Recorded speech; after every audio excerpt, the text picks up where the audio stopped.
Okay, we're going to look at Tchaikovsky's Mazurka in D minor and looking at how to learn the right hand.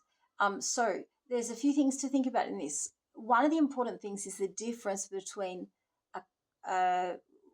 basically semiquavers that are divided into four and the triplet, which is divided into three. So our opening rhythm is divided into four. The first note is worth 2/4.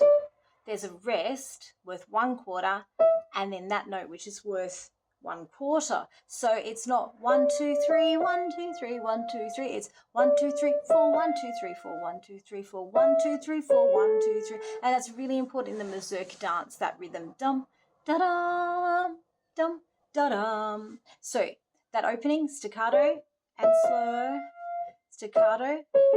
If you're having trouble with it, you could always say the word caterpillar like this.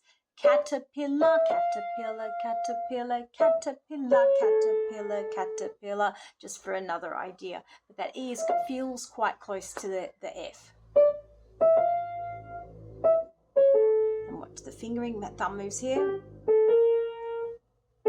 And now we have 5, and then notice that's an accent, but it's an accent with a P. So it won't be too loud because it's only a P accent. And now we've got our slur, scratch, scratch, scratch. So we're going to watch those scratchy notes. Slur, scratch, scratch, scratch. And now we're back to the opening idea. So we're expert at that by now.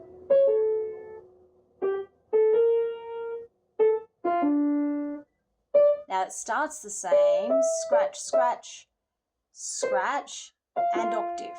So I'll do that line again from bar 13. Slur, scratch, scratch, scratch, and long. Then remember after you do the octave to close your hand. So maybe right close hand on the music so you don't forget. We've got accent 2, and then swap to third finger, slur. And we've got our staccato in the top part of the hand, but a held note in the bottom part of the hand. So practice this very slowly. So play the 2 notes together, the C and the G, and scratch the top note, and then just check, am I still holding my thumb? Now play the scratch the 4, and check, am I still holding my thumb? So that's quite hard to do. So you will really need to do it very slowly. Check, hold thumb, check, hold thumb. So you're checking that you're holding your thumb.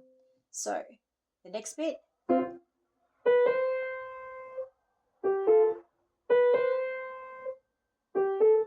4 3. Now it does say 4 and 3 on the book. However, you can use other options there because of the fact that there's a rest. So because you're lifting your hand and floating away, there's options. But now that's the end of the phrase. So what we want to make sure is we finish that phrase softly. So getting softer, getting softer. We don't want to thump the end of the phrase. Now, the next section is a piano P section, P for piano. And so we've got our scratch and then slow, scratch, scratch. And here's that rhythm again. Accent, so lean into that one note. Strawberry, dum, da, dum. So we've got to be careful there. So we've got this 3, division into 3, followed by division 4. Strawberry, caterpillar. So make sure that fits in. You can do it with the metronome. Strawberry, caterpillar. So that everything keeps the same beat. So that little tiny bit, do it over and over with the metronome. I'll pretend to be the metronome. I'll try and pretend to be the metronome. Tick, tick, tick. So that you just do it over and over. Okay, then we've got 5 off, then 4 for the slur, slur, scratch, scratch. Contract to put 4 on the C, and then slur, 5 4. Slur again, strawberry, caterpillar, dum, da dum. So you just watch that rhythm again there. That's something I was going to say. Oh, watch where your accents are.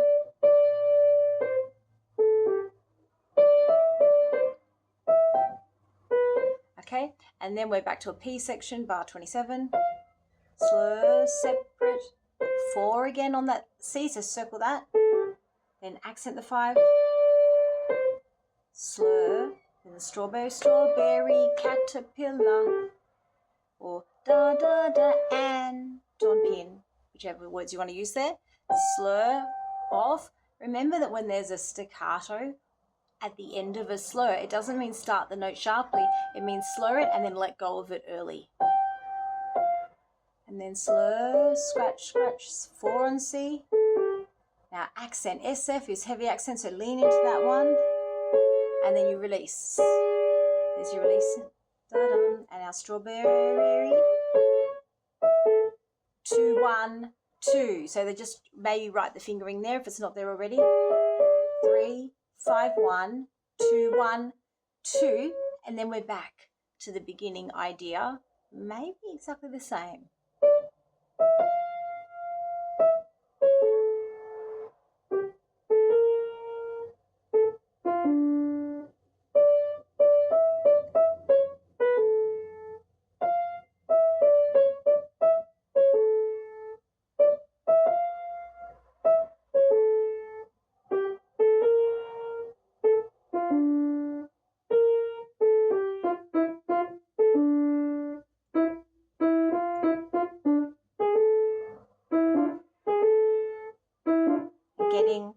So dying away there, so yeah, it modulates very slightly differently at the end.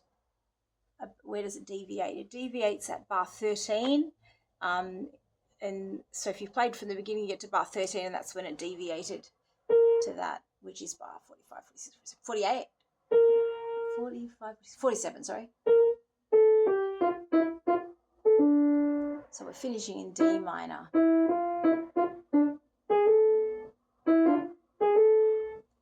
Getting softer, smorzando is dying away and float away at the end. There's no staccato, but we float away and then we pause on a rest. When we pause on a rest, we don't slap in our laps. We actually wait, let the music evaporate, and then come down.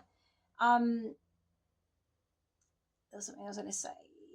Oh yeah, so if you go back to bar 18, you might want to mark that you finished in F major. So the piece started in D minor, and that first section took us to F major.